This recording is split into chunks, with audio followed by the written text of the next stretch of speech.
agwa mu ddwaniro. Tulina amalwaniro mangi naye kati tuli mu Ukraine Russia. Volodymyr Zelensky asinyizza ku ky'okukomya olutalo 2025. Putin ataddewo obukwakkulizo eri abakulembeze ba NATO bwe kirwa nti olutalo munnange lunaakomekerezebwa.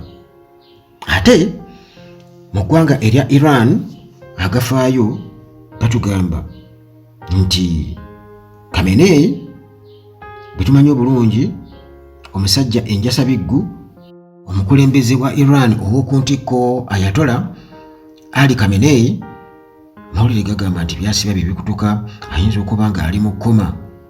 Era ndowooza katutandikirawo wennyini kati munnange agafa mu Iran kigambibwa okuba nti eno banaatera okubeera nga ba experience nga enkyukakyuka ey'omuggundu mu bukulembeze omwaka guno gwennyini oluvannyuma lw'amawulire okubeera nga gasaasaana ag'omu nkuubo nti nga tukyali ku bunkenke obuliwo wakati w'eggwanga erya Israeli ne Iran, era nga waliwo okutya nti olutalo luno lwalifuka namulanda ne lusaasaana mu bitundu ebiwerako mu Middle East. Munnange ripooti ezibyo ziraga nti omukulembeze w'oku ntikko mu Iran Ali Khamenei ayinza okuba nga mulwadde muyi ali mu kkoma, era ba officials bagamba nti balonda dda omusika agenda okusikira munnange omusajja mukulu w'emyaka 85 era nga baatuula mu security meeting omwezi oguyise. Okusinziira ku ripooti ziraga nti Tehran yalonda mu nkukutu omusika, era nga kino kyaliwo ku nkomerero ya Septemba, era nga kigambibwa okuba nti kino bakikola okusobola okwewala emivuyo egiyinza okubeerawo nga Ayatollah Ali Khamenei assizza omukka ogw'enkomerero. Okusinziira ku Iran International Report, bano bagamba nti mutabani we Khamenei magitaba nti already ofiisi yagitwala dda nga kitaawe akyali mulamu. Amawulire agabeerako gamaze dda okubeera nga garipootinga ku social media nga Khamenei bwe yagenze dda mu kkoma bwali omulwadde omuyini, wankubadde nga munnange tewaliiwo official confirmation, tewaliiwo kukakasa kwankomeredde ku bikwata ku bulamu bwe. Era okusinziira ku gafe eyo bagamba nti ono yasembwayo okubeera ng'alabwako Novemba nga 7 bwe yali ayogerako eri 6th session of the Assembly of Experts, mukulembeze obwa Imam Khomeini Hosseiniya. Kigambibwa okuba nti bamemba 6 aba Assembly ya Iran nga bano ba experts basisinkana mu meeting ey'ekyama Septemba nga 6, era nga Khamenei nga akyategeeramu ye kennyini ye yasaba kino kibeewo, era nga bano basabwa okubeera nti basalawo kwani agenda okubeera nti nno asikira Khamenei gwe balinamu obwesige, era nti bacandidates abaleetebwa bonna bwe batyo basisinkana kye bayita okuwakanyizibwa, era nga reports ziraga nti Khamenei n'abamukiikirira bonna bwe batyo balaga okutya okw'amaanyi kwebyo biyinza okubeera nga biddirira nti singa okusalawo kumala gakolebwa ku muntu oba oliawo gwe batalinamu bwesige. Era kino okukolebwa mu kyama baali beekengedde nti oba oliawo singa amawulire gasaasaana bwe gatyo tigwandivaawo okwekalakaasa okw'abantu. Amawulire aga New York Times garipootinga October nga 27 nti Khamenei yali afunyemu obuzibu mu bulamu bwe, era nga mutabani we mugitaba ayinza munnange okubeera nga yagenda okubeera nga amusikira.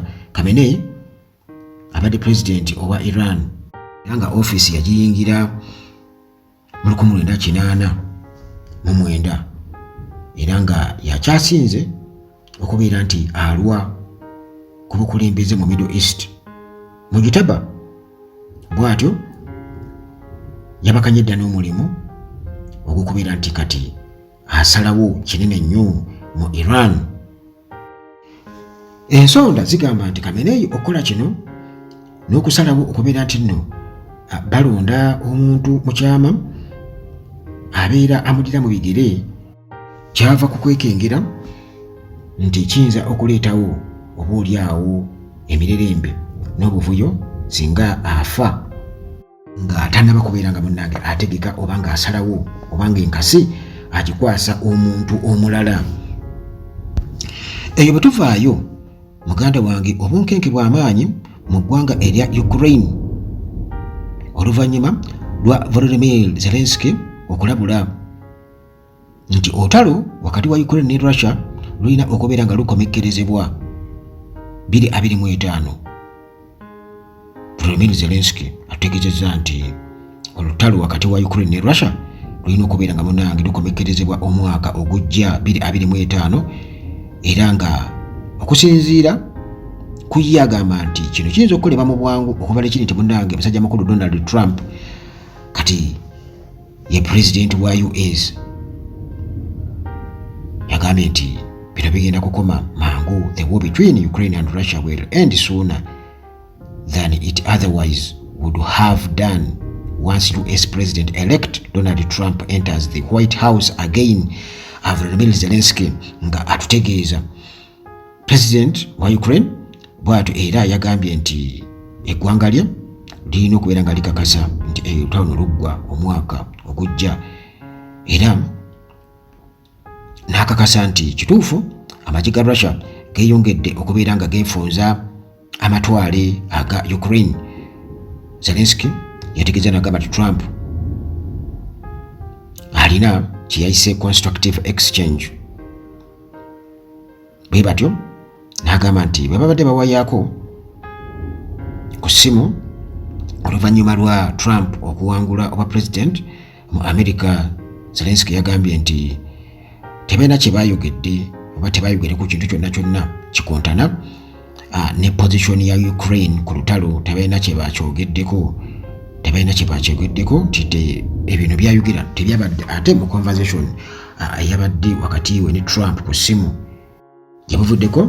Trump bw'atyo yagamba nti okomekkereza olutalo olwa Ukraine wamu n'okuwaayo obuyambi eri amagye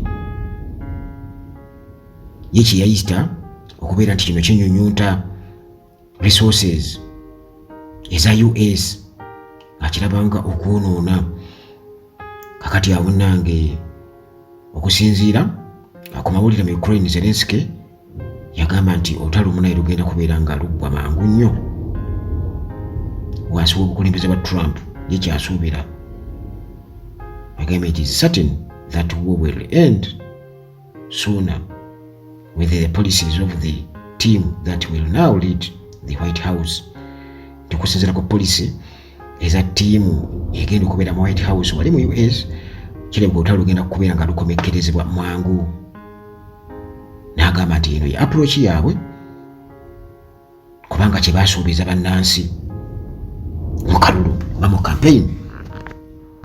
Ku nsonga y'emu ey'okukomekkereza olutalo, Putin agambye nti NATO erina okukkiriza territorial realities, nti balina okukkiriza munnange amazima nti ebitundu Russia byerina oba byeyawamba ku Ukraine birina kusigala mu mikono gyayo. Era n'agamba nti enteesaganya zonna ez'okukomekkereza olutalo awo zirina okubeera nga zitandikira. Era mu lukomo lw'essimu lwe yabaddeko ne kansala owa Germany Olaf Scholz, bino byonna munnange gye twabitegeeredde. Era nga Kremlin ye tugamba nti okwogerezaganya kuno ku lukomo lw'essimu kwasabiddwa oba kwabadde kusaba okuva eri Berlin, okuva eri Germany. Newankubadde ng'enkuba wano etandise okutonnya mu mikwesese, munzikirize endowooza mmalirize mpola mpola atumanye. Kakati munnange Scholz yanenyeza nnyo Russia mu lutalo luno n'okubeera nti erumbagana Ukraine entakera, n'asaba President Putin okubeera nga akomekereza olutalo luno era aggyeyo amagye. Newankubadde nga President wa Ukraine Volodymyr Zelensky yagambye nti olukomo lw'essimu yagambye nti okuteekawo enteesaganya zino nti olutalo lukome kiba kitegeeza nti munnange oguddewo Pandora's box, era nga kino kiba kitegeeza nti byonna biba bigenda mu favor oba mu mikono gya Putin, kubanga kiba kitegeeza nti awo agenda kubeera nga asaba international isolation